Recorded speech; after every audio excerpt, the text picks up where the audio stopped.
औज़ुबिल्लाहि मिनश्शैतानिर्रजीम बिस्मिल्लाहिर्रहमानिर्रहीम। नाज़रीन, ये आप लोगों के सामने मूसली स्याह पड़ी हुई है।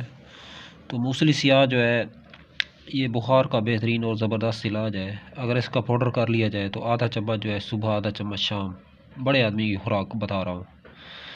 तो बुखार जो है इंशाअल्लाह अल्लाह के फ़ज़ल और करम से टूट जाता है। बुखार से हट के वैसे ये जोड़ों के दर्द का बेहतरीन और ज़बरदस्त इलाज है अगर इसको गाय के दूध के साथ पिया जाए। तो गाय के दूध के साथ अगर आप लोग रूटीन में इस्तेमाल करते हैं रोज़ाना, तो 2 ग्राम इस्तेमाल करें मूसली स्याह को, बेहतरीन और ज़बरदस्त रिज़ल्ट है।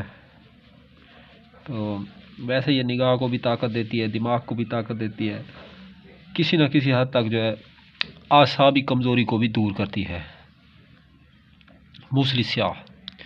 तो मूसली स्याह का इस्तेमाल आप लोग जो है अपनी ज़िंदगी में ज़रूर करें। मूसली स्याह जो है मुक़व्वी बा है, मुक़व्वी बदन है, मुक़व्वी आसाब है।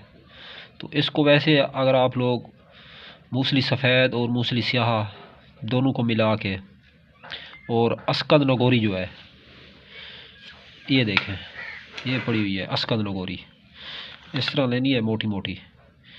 तो अस्कद नगोरी, मूसली स्याह, मूसली सफ़ेद और अस्कद नगोरी, इन दोनों को अगर तीनों को मिक्स करके इसके बराबर वज़न शकरी मिश्री डाल लें, तो पाउडर करके आधा चम्मच सुबह शाम इस्तेमाल करें दही में या वैसे दूध में, तो मर्दाना कमज़ोरी का बेहतरीन और ज़बरदस्त इलाज है। जिस किस्म का लिकोरिया है, जरियान है, एतलाम है, वो इससे ख़त्म हो जाएगा और बदन जो है गठना शुरू हो जाएगा, बदन मोटा होना शुरू हो जाएगा मूसली स्याह और मूसली सफ़ेद दोनों के इस्तेमाल से।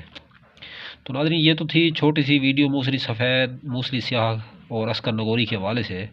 तो इसमें मैंने आप लोगों को बुखार का भी इलाज बता दिया है। तो अब तक के लिए इतना ही, तब तक के लिए अपना भी ख्याल रखें और अपने यूट्यूब चैनल का भी मिलता है इंशाल्लाह किसी नई से नई वीडियोज़ के साथ। अल्लाह निगहबान।